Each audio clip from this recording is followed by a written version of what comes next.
The retail giant Marks & Spencer has revealed that customer personal data has been taken by hackers following a cyber attack. The luxury department store Harrods has warned shoppers their personal data may have been stolen in an IT systems breach. Tens of thousands of airline passengers across Europe are being affected by a cyber attack that hit airports across the continent, but in particular Brussels, London Heathrow and Berlin.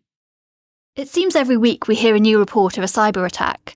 Recent prominent examples include the hack on retailer Marks & Spencer's, which has reportedly cost the company around £300 million. Other recent attacks include those on Jaguar Land Rover, Harrods, several European airports, including Heathrow, and the Co-op, all causing massive economic disruption. While it seems at this stage these attacks have predominantly come from cyber criminals working within the UK rather than other nation states, they highlight the destruction that cyber attacks can wreak. What if these attacks were on our critical infrastructure, our national grid, our water supply? Is the UK prepared?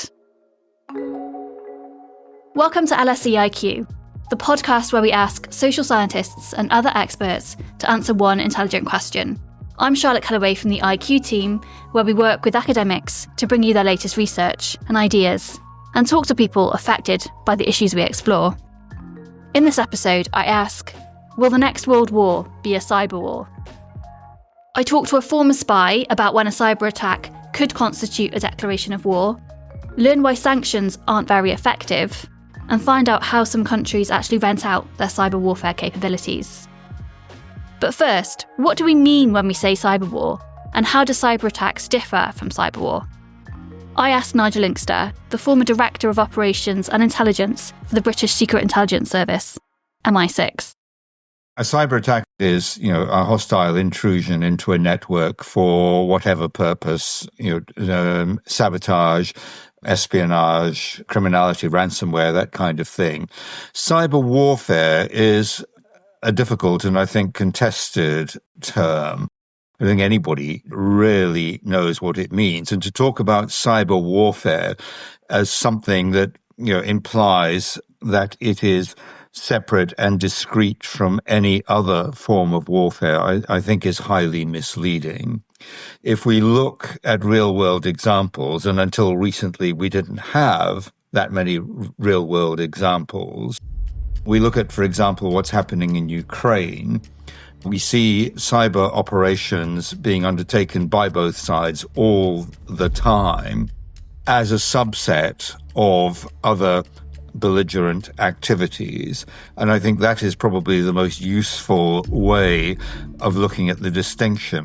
And at what point does a cyber attack or series of attacks become a declaration of war? Well, again, that is a contested area, and there is no settled international consensus on what that might be.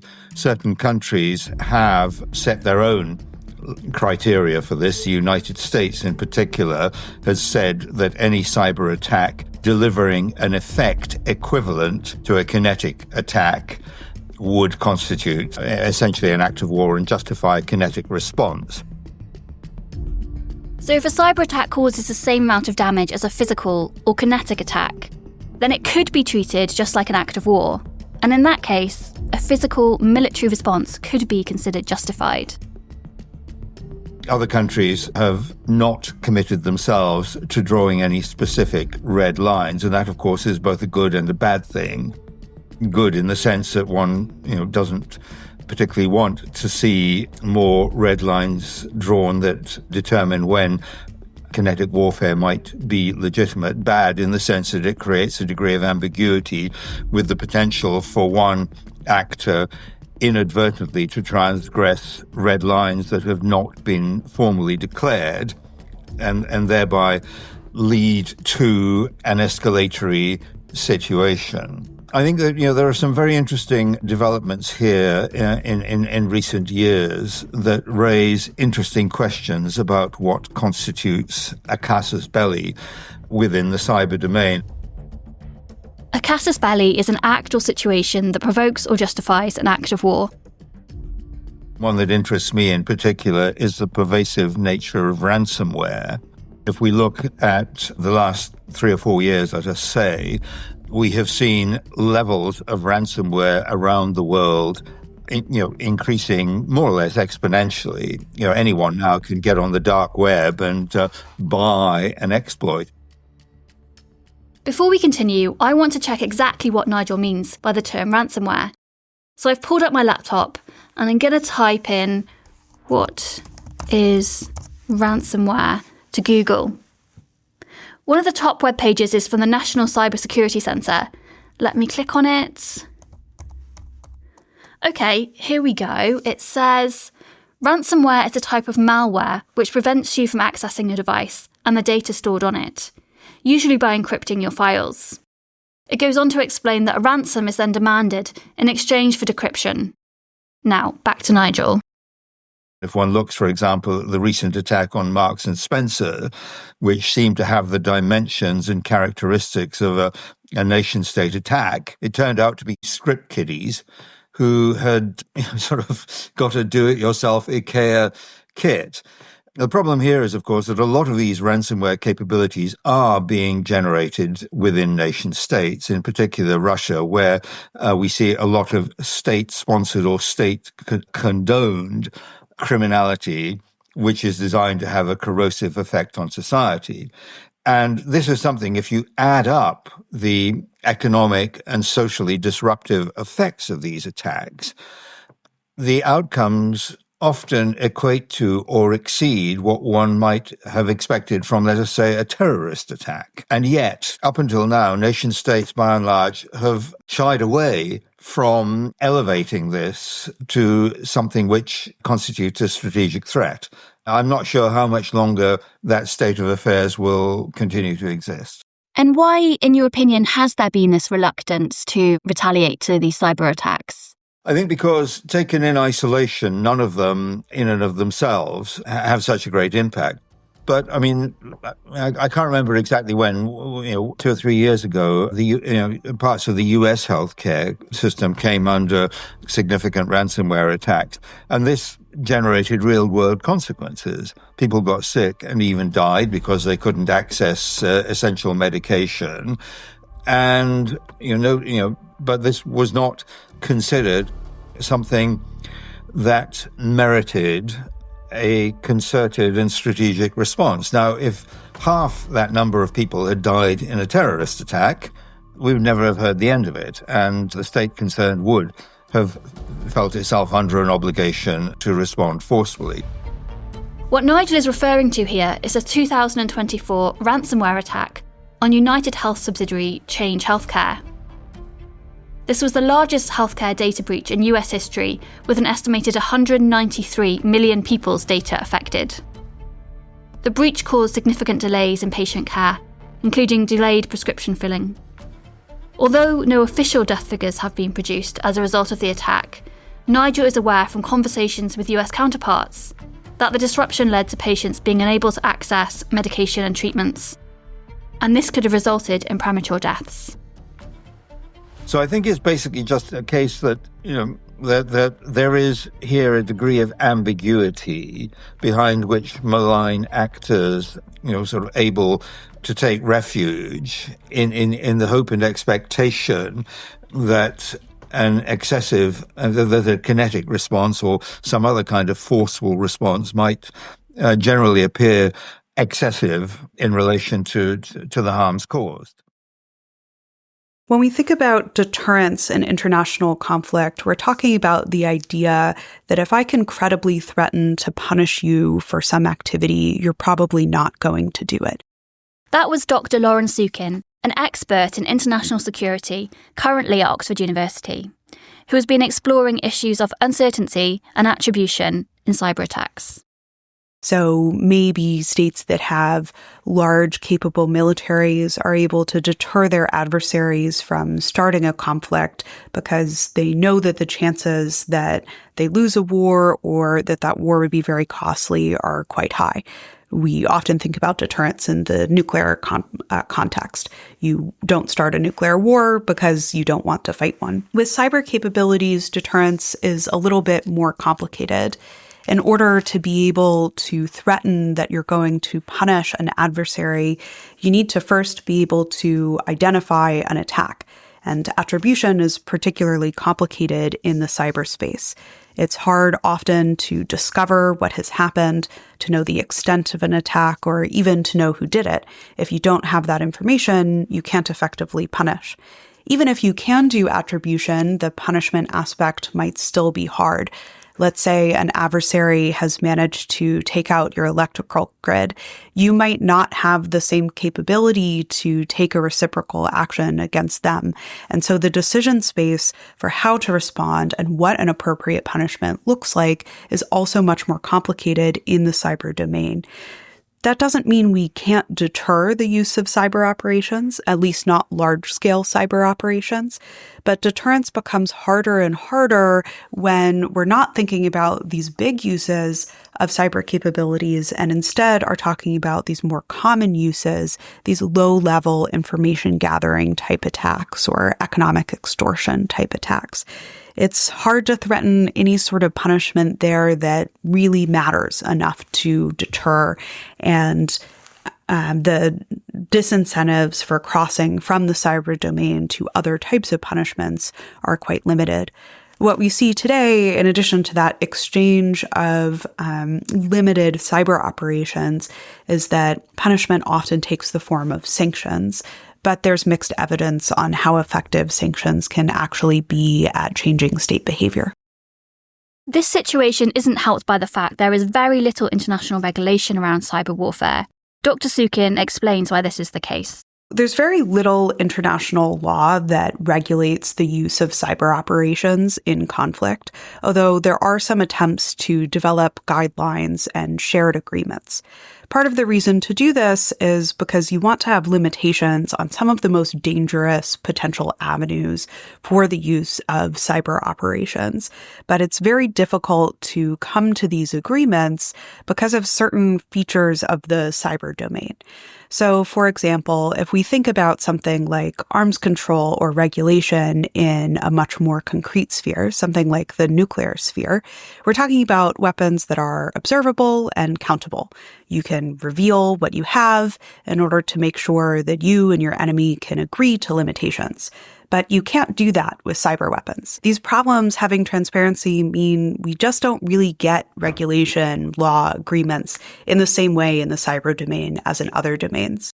Nigel Inkster, the former MI6 director we heard from earlier, argues there is little incentive for states to develop rules and regulations in this area. Espionage occupies an ambivalent status in international law. It's neither expressly condoned nor expressly forbidden. And international law, like British common law, is broadly permissive. In other words, what is not expressly forbidden is deemed permissible. No state wants to go on record as saying that they are engaged in espionage, though almost every state does. And one of the factors that I think has significantly shaped the digital environment is that any state now that has a national telecommunications agency acquires by default the capability to operate a signals intelligence agency should it wish to do so.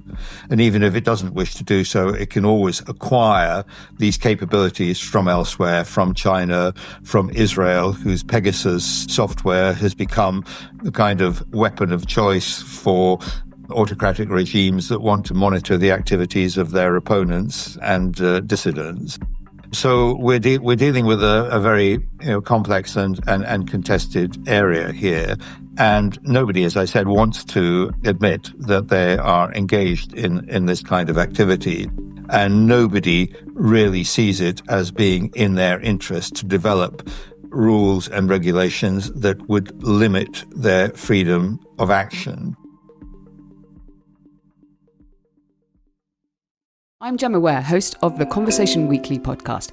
Each week, I speak to an academic expert about a topic in the news to understand how we got here, from global politics to the latest scientific breakthroughs or the big dilemmas facing our planet. My guests draw on their deep research knowledge to pull out what really matters so that you can understand the context without the spin. Follow The Conversation Weekly for new episodes every Thursday wherever you listen to podcasts, and read more stories on theconversation.com. Okay, so we've talked about cyber attacks and the lack of regulation in this area. But who are the big players in this game? I went my computer doing some research on this and have numerous tabs open. Different commentators seem to have quite differing opinions. Professor Alexander Evans is a former diplomat and former Director Cyber in the UK Foreign Office. He's now Associate Dean for Strategic Development at the LSE School of Public Policy. I asked him for his view. The world of cyber conflict has expanded in recent years. 20 years ago, only a handful of states really had the capability to conduct cyber operations, and most of those were anchored around the United States and its closest allies. That's changed.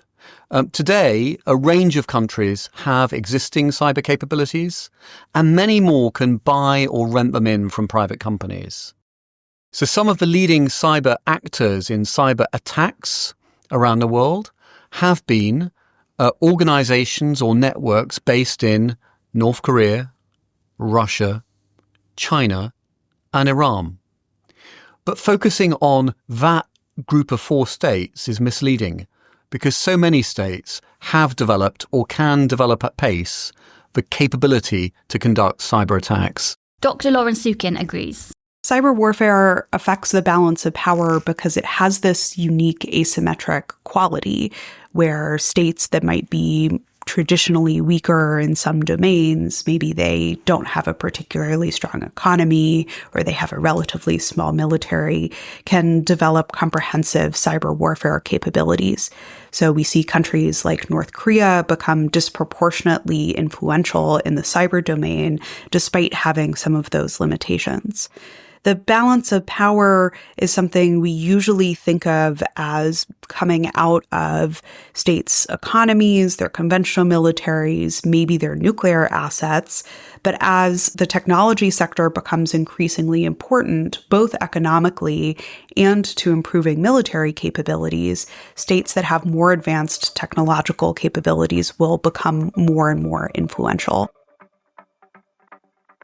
Nigel sees the United States and China as the major players in cyberspace.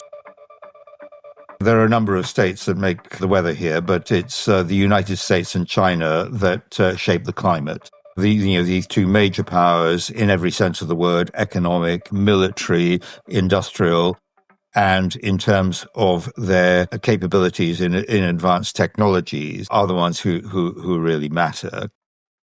He also agrees that Russian cyber capabilities shouldn't be ignored either.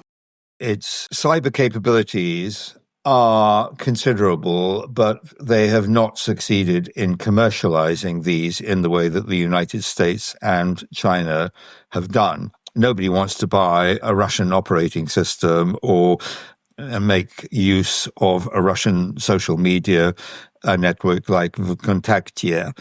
But Russia does have some very significant capabilities in mathematics and hard sciences dating back to the Soviet era. And we have seen the Russian state leveraging these capabilities to engage in what Russia does best, which is to destabilize surrounding countries.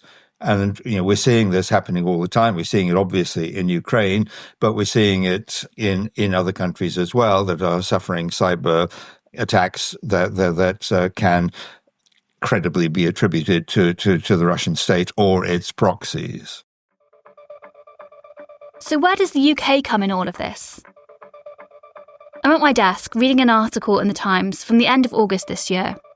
It says that Chinese state-sponsored hackers have been found to have infiltrated critical British infrastructure. The hackers are believed to be part of a group called Salt Typhoon and have reportedly targeted 80 countries since 2021, including governments, telecoms, transport and military infrastructure.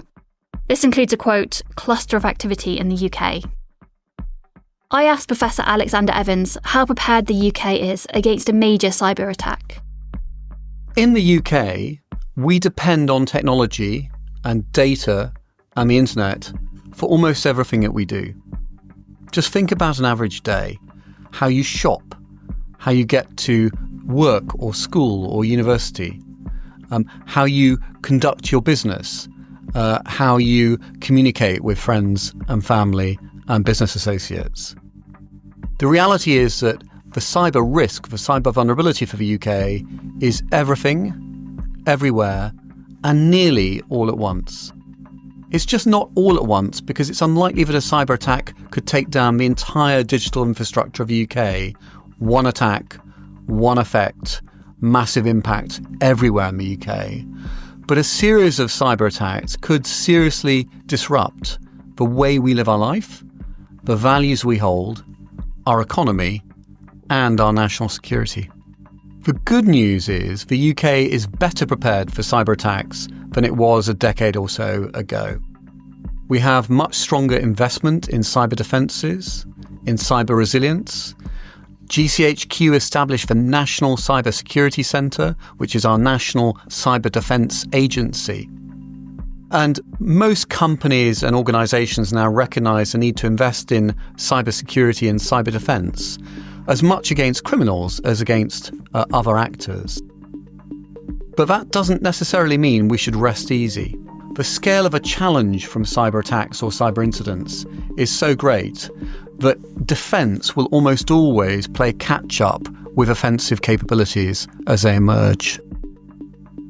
We've heard about what the UK is doing defensively in this area, but what are we doing offensively? So in cyber defence, countries largely try to plug gaps. Make sure that your software is up to date. Make sure that your systems haven't got back doors into them. Make sure that your critical national infrastructure, the infrastructure that underpins how Britain works, is properly protected. Defend your banks, defend your universities, and so on. But states also have other tools in their toolkit. Not only can they fortify defence and resilience, they can also develop cyber offence capabilities of their own. The UK has also been very explicit that in developing offensive cyber tools, the UK will use those lawfully and proportionately. And the UK has talked about having those tools and having that capability through the National Cyber Force, the NCF. What it hasn't done, though, is given chapter and verse on exactly what those capabilities are or what they could do in a crisis or a conflict. Because giving away too much information degrades your ability to be resilient as well. Somebody's hacking into the power grid. Traffic cams. The lights are all turning green. So what about the kind of cyber attacks often depicted in films or TV? On 0 day. How likely are we to face a major cyber attack which shuts down our national grid, our internet and our banking? Computer systems completely hijacked. I asked Lauren Sukin how realistic these depictions are and how scared we should be. When cyber warfare started to come on the scene as an object of study, there were lots of fears that we would see a cyber 9/11 or a cyber Pearl Harbor, some big all-out destructive cyber event that would be extremely lethal and would change the playing field for conflict. Of course, we haven't seen that happen. And it's not just a question of capability limitations. It's also that this type of use of cyber operations is really not strategic in most scenarios. Instead, the real benefit of cyber capabilities is the software, the back end of military technology, and it's about the ability to maneuver below the threshold for the use of force. It's about being able to collect information, to understand your environment, to communicate narratives, and those lower level, less intense uses of cyber operations are something we see quite frequently, that are becoming a dominant feature of international security, but that look very different than those initial fears of a massive destructive cyber event. Many countries have the ability to use some combination of cyber and other techniques to affect major infrastructure, whether that's something like an electric grid or a water treatment plant. And we've even seen cases where these pre-positioned technologies are identified or there are attempts to use them and they're able to be stopped. The fact that that technology is there means if we were to see large-scale conflict, let's say a war between very technologically advanced countries with large militaries, that war could be much more dangerous and expansive than it would be in the absence of those cyber technologies. But what we often see in the media is more this fear of a bolt from the blue. Tomorrow you're going to wake up and there'll be no internet. It's not something that really states have any incentive to do, except in the most extreme circumstances. And this fear isn't new. In the Cold War, we often saw a similar worry. You'd wake up tomorrow to a large-scale nuclear war. But that's not really how conflict starts. You have crises, the tensions escalate, they become low-level conflict, eventually they move up to these larger, more dramatic effects. And cyber warfare is part of that long history of escalation. Those early fears of a cyber Pearl Harbor haven't materialised. Instead, cyber warfare is mostly about stealth and influence, not instant destruction. Nigel Inkster emphasises that cyber attacks can be serious, although they're often temporary and reversible. Once they've happened, you can, over time, and sometimes pretty quickly, work out what's been done and take steps to reverse the impact. And of course, you can, if we look at what's happened in Ukraine, for example, in the run-up to the Russian invasion, we saw Ukraine coming under constant cyber bombardment from Russia. But the Ukrainians were able to leverage assistance from major Western powers and some major Western companies like Amazon, like Microsoft, and were able to rapidly recover from some of these attacks. They're still going on all the time, but self-evidently, Ukraine has not been brought to a standstill by cyber attacks. And the other thing about cyber attacks we have to bear in mind is that some of these will take months, years even to prepare. You need to gather all kinds of intelligence, reconnaissance on the networks before you are able to determine what is going to be an effective form of attack. And these, of course, are getting more sophisticated and complex all the time. But the point is, once you've fired the weapon, you may not be able to use it again. So there's a lot of capability and a lot of effort has been put into using something that may only be deployed once or twice. And having said that, of course, it remains the case that the architecture of the internet is such that without a fundamental re-architecting of the infrastructure, there are always going to be vulnerabilities that can be exploited. And we're in a kind of constant battle here. Artificial intelligence is starting to play a factor insofar as AI can potentially identify vectors of attack that had not been previously identified, but may also play a significant role in developing more effective defensive capabilities. So I think we're just going to see this sort of constant evolution, constant dynamic of attack, defense, counterattack. So, do our interviewees think the next major war will be a cyber war? Here's Nigel again. No, cyber will be a significant component in any future global conflict, no question about it, and will play a significant part. But at the end of the day, war is about people. War is between people. Look at Ukraine. We see a battlefield, a battle space that has been transformed by technology, the use of UAVs, cyber, all of these things.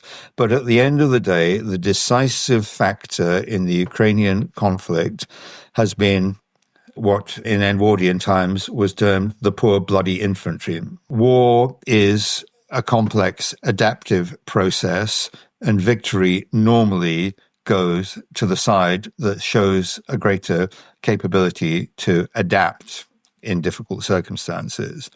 And that adaptation will have a significant cyber component to it, but it will be far from the only thing. Here's Lauren. I believe the next world war will be a war that involves significant cyber capabilities, but it's a misnomer to call it a cyber world war. Cyber capabilities exist primarily to supplement traditional means of warfare, and any large-scale war in the modern era is likely to use that suite of capabilities. And finally, we hear from Alexander. War is part of a human condition, and we should expect to see wars again in the future, just sadly as we are seeing wars today. And cyber tools and cyber capabilities are going to be part of those wars, because every war in history has used, adopted, and sometimes accelerated technology. And that historical pattern is one we should expect to continue into the future. This episode was written and produced by me, Charlotte Kelloway, with script development by Sophie Mallet and Anna Bevin, and edited by Oliver Johnson. If you'd like to find out more about the research in this episode, head over to the show notes. And if you enjoy IQ, please leave us a review to help other people discover the podcast.